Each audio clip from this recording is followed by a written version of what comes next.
My life has radically changed in the past month or so to the most exciting and fun and wonderful, probably, way that I've ever experienced in my life. And the vision that I've had for my life and how I've wanted to live has been unfolding at such a rapidly fast pace. And I've been learning so much about myself and my life as a result of it. And the insights have been so tremendous that I wanted to share them with you guys. So one of the last videos I made was talking about this Dr. Kimchi coin that I was working on with my good friends, and how at the time I was tasked with needing to go through the process of being able to let go. Being able to let go of something I was really deeply attached to. Even though I wasn't really super attached to it, I still felt this attachment to needing to do it or needing to be a part of something bigger than myself. And I saw this pattern unfolding in my life that brought me a lot of grief, I would say. And it was this thing of being able to build something up and get so excited about something and create so much momentum only for it to just kind of fizzle out in my life. And that was a big pattern that had continued to unfold in my life over and over and over again. And it resulted in a lot of false starts, a lot of failed projects, a lot of disappointment. And I had just, in a way, accepted that that might have to be the way that I need to be in life, and that's how things are going to be in my life. And I realized that a lot of the things that I've been praying for, a lot of the things that I've been hoping for, were to really be in my highest excitement, in my highest authenticity. And I wasn't letting myself see myself in that way. I wasn't letting myself be in my highest authenticity. And I thought I was, but there's another element, there's another layer of that I wasn't embodying or wasn't allowing myself to embody, which is kind of the fool, which is kind of the joker, which is the person that doesn't take things so seriously. And what I realized in my life is that in order to really have a lot of grace and fun in your life, you can't take things so seriously. And so when I let go of who I thought I needed to be, or at least continued to lessen the layers of the person I thought I needed to be, more and more opportunities arose that became so super simple for me, so easy that it was hard for me to even believe that my life could be filled with so much abundance and so much excitement and so much opportunity and so much financial prosperity, and it be so easy. I think that all of us have been taught this idea that you have to work really hard and you have to sacrifice and you have to do a lot of these things and you have to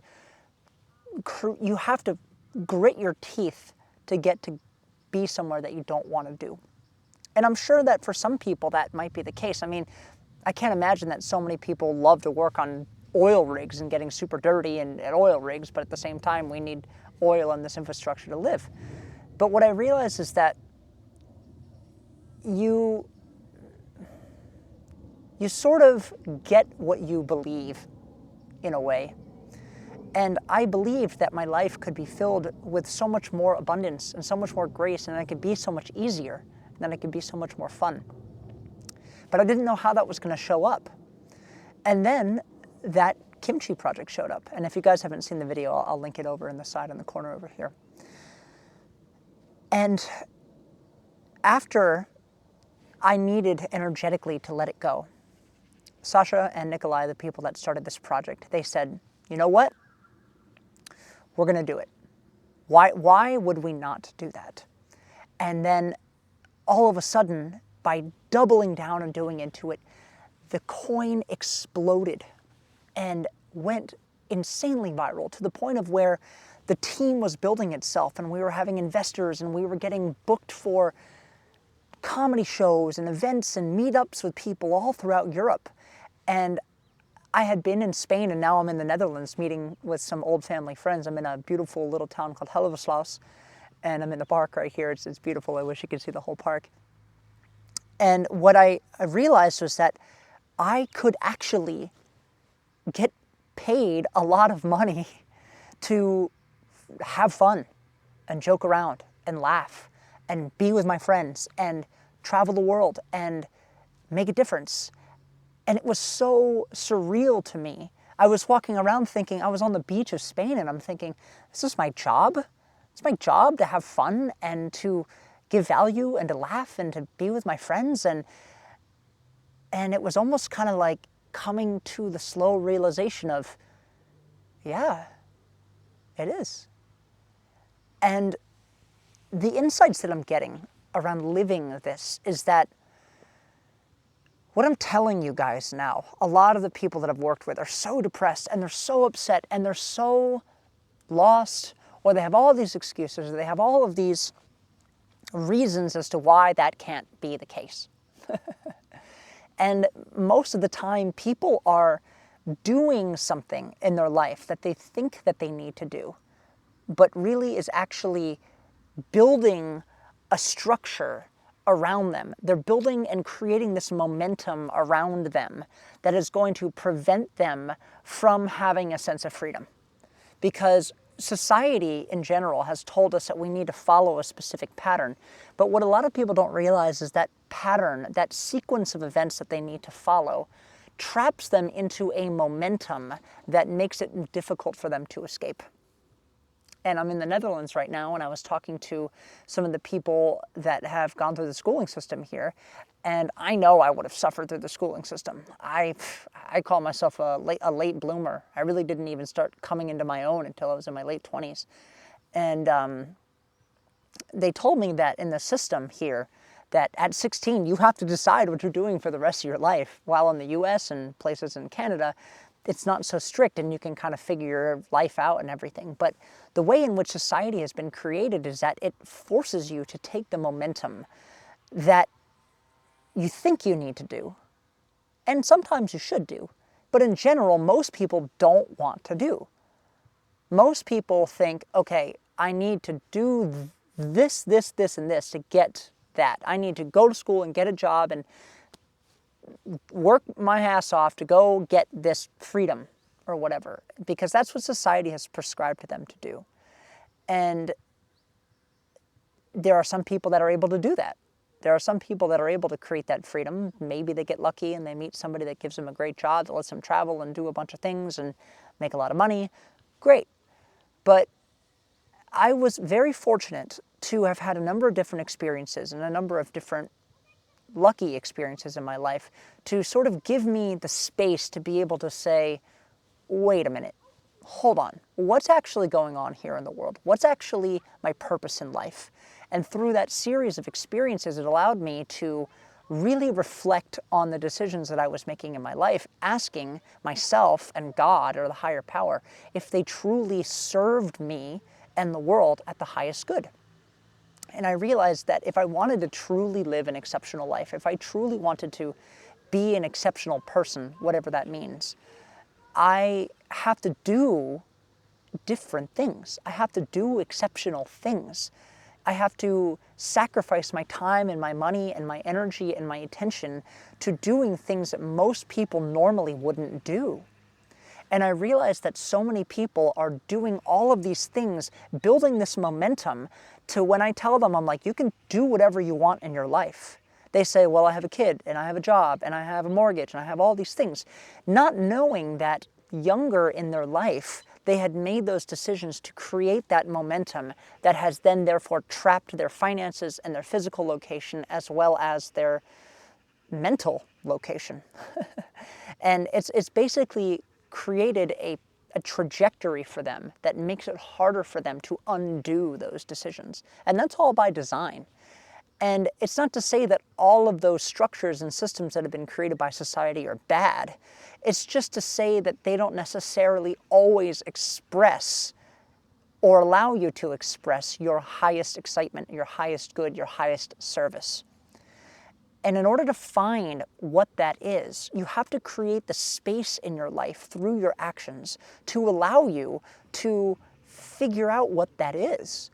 by doubling down and spending time on that, you get very clear very quickly. However, what most people do and what most people spend time doing is watching TV or going on the internet or following up the latest celebrities or going to a job that they don't necessarily like, but they'll do it anyway because it pays the bills. And they'll go along to get along, and they'll make decisions that maybe they don't necessarily want to make, but there's pressure from society, or there's pressure from other things, or there's self-imposed pressure, and it creates that prison, almost. And it's almost disempowering in a way to tell people that, well, you can make any decision you want when they've made all of these decisions that have created that momentum in the first place. And so to that, what I have to say is that eventually you will align yourself in a life in which you want to do. I'm 31 years old. Okay, I didn't think that I would be doing this in my life. I didn't think that I'd be going around with my friends, traveling Europe, making memes and songs and laughing and making a difference and doing cryptocurrency. I never thought that I would do that. I thought that I would just stick with doing these things, and I am. But I never thought that this opportunity would arise in my life. It's because I wasn't allowing myself to give space for that. I kept putting this framework as to how I thought it needed to look, and therefore I wasn't allowing myself to open the space of the possibility to see what could be more fun, what could be more exciting, what could be more freeing, what could be more expansive, what could be more service-oriented. And I thought, I'm like, this is the pinnacle. Getting online and meeting with cool people and making awesome videos in beautiful places and inspiring people, that's my pinnacle. And God was like, yo, bro, you got so much more than that. You got so much more than that. And so at any point in your life, if you're locked down in a mortgage or whatever, or you're locked down in any kind of thing that you feel like there's not an escape from, the first step you have to do is to allow yourself, even just a little bit, to say, can my life be better? Can my life be more expansive? Can I have more fun? Can I have more excitement? And you just have to keep working towards that and keep refining the question and keep refining the experience. And then eventually, an opportunity is going to present itself to you, which is going to be so radically different than what you thought. And it's also going to be very different from the trajectory that you had chosen many years ago. But the deeper in the rabbit hole you are around living life the way that you don't necessarily want to, but society has conditioned you into doing, the longer it's going to take to undo it. The more difficult it's going to be to undo it. You might have to get out of a long-term relationship that you don't really like. You might have to sell your house that you don't really want to be in. You might have to quit your job. You might have to do something very different where everybody in the world is going to raise their eyebrows and look at you and think that you're crazy or think that you're stupid or think that you're reckless. But as long as you're in full integrity with what your soul feels like you need to do, and you're aligning with the highest will for you, and you'll know that by how good you feel doing it, eventually things are going to work out. But you have to know that if you're really struggling and suffering right now, a lot is going to have to change. And if you make the intention to make that change, the shifts will be dramatic. The shifts will be very, very dramatic in your life. That's why I always pray for ease and grace. I work with this one woman who was really, really struggling with a super toxic relationship with her mom. And she had reached an energetic threshold where she was like, I can't deal with this anymore. I really, really can't deal with this narcissistic mother. I feel stifled. I'm in my mid to late 30s and I just can't live my life. I can't move on in my life with my mother being like this.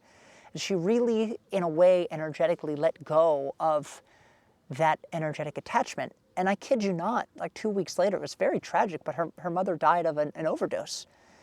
And I'm not saying that correlation equals causation, but it's very interesting how truly letting go of that energetic prison in her life through the, I guess, path of least resistance had came to her just like that.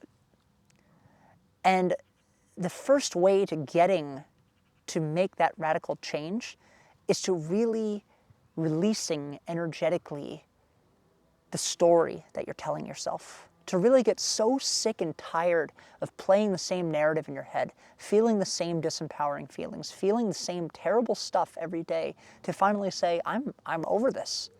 I'm over this.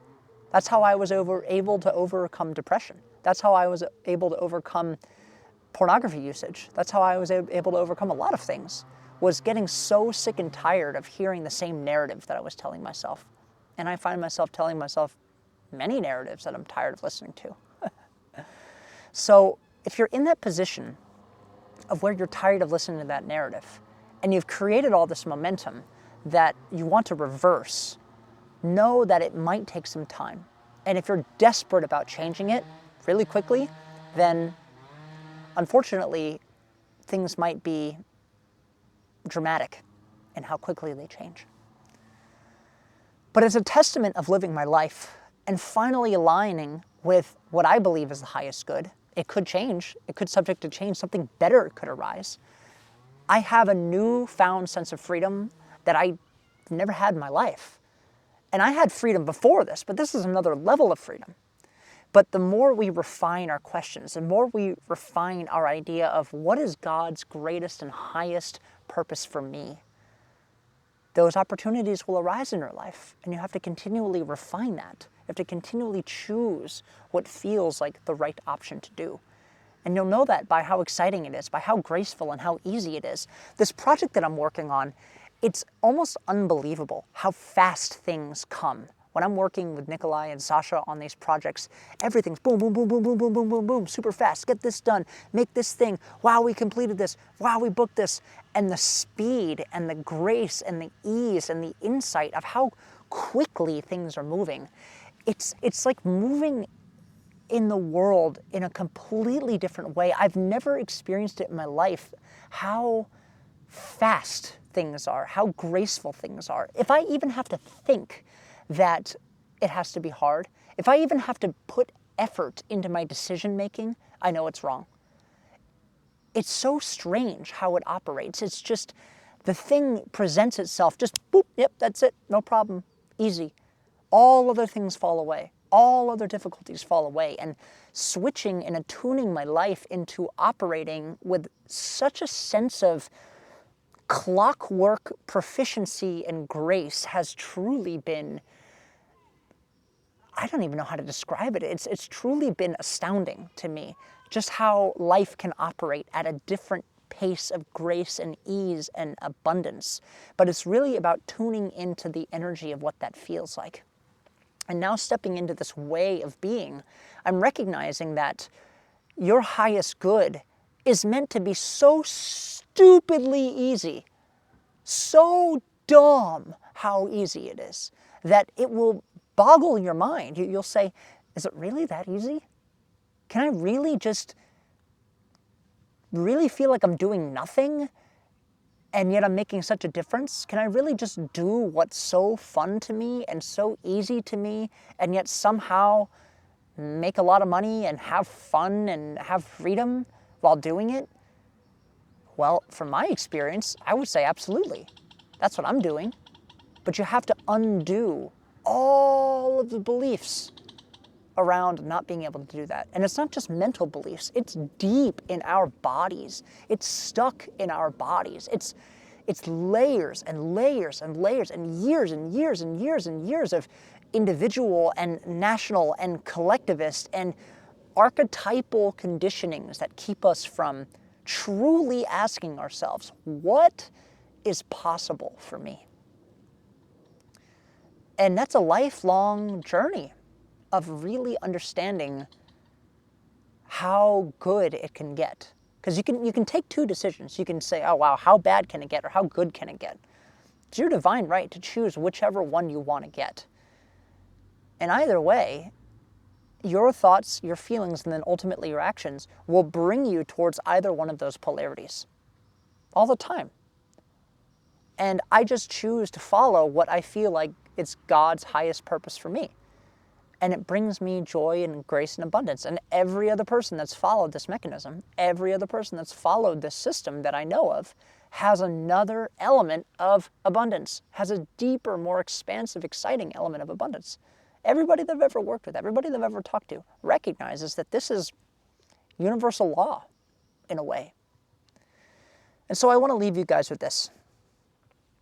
If you're struggling in your life, if you feel like you've created momentum that is bringing you down a path that you really don't want to be in, and that's really making you suffer, and you're tired of the stories that you're telling yourself, it's going to take time.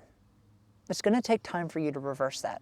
But on the other side of what's possible, it's so beautiful and so magnificent and so exciting of what's possible for you that it's hard for me to even put into words how awesome it is. It's hard for me to even put that into words. I'm traveling throughout Europe for months, all things paid with my friends, making a difference, changing the world, changing the paradigm of what it means to be of service to other people. I mean, that's pretty fucking awesome. And I've now gotten to a point where I don't even think about talking about it because it's so normal to me, but I recognize that it's very abnormal to most people. When I tell people what I'm doing and the way I'm living my life and the cool things that are happening to me, they're always so shocked about it, but it's very normal to me. And so I think it's important to talk about what can be possible for you and what can also be normal for you, but it's going to take time. And that's why it's so, so important to be around people that are thinking and perceiving and acting and moving in this way in life, because so many stories are going to show up. I have stories that show up all the time.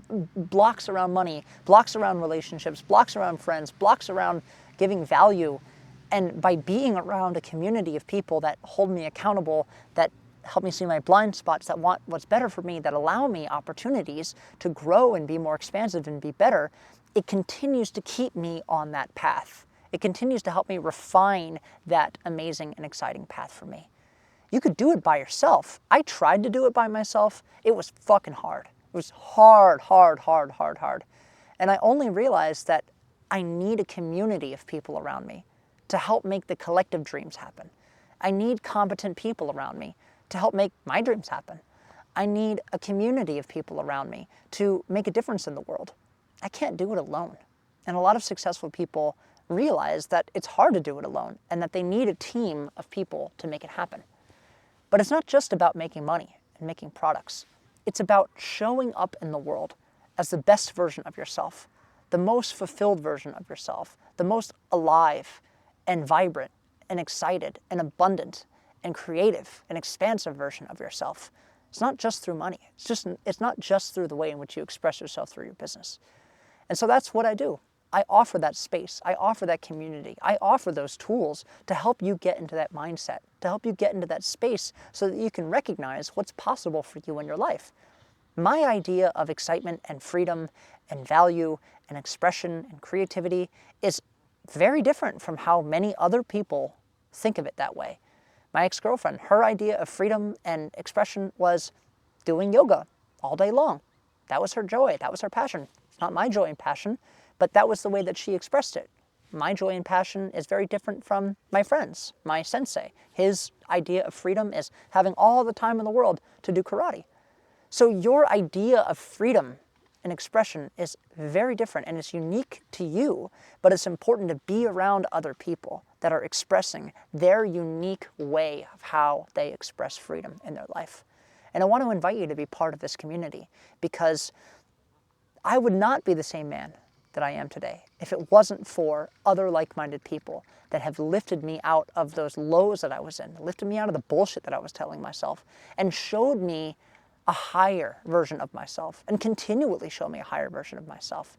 That's the mirror that you need. That's the mirror that you need to be reflecting off of. That's the energy that you need to be in order to take it to the next step in your life. So I made a presentation below where I talk about the principles of how I live my life, the principles of how I get to these experiences in my life so that you can have the same experiences and so that you can decondition yourself from the trauma, from the excuses, from the stories, from the pain, from the all types of negative energy that has been embedded in your life so that you can finally uncover and unmask the truest man that you were meant to be in your life. And I hope you can join me there because it's a beautiful journey and I'm having a great day every day. Really, it's been a great day every day. And I want that for you. Thanks, guys.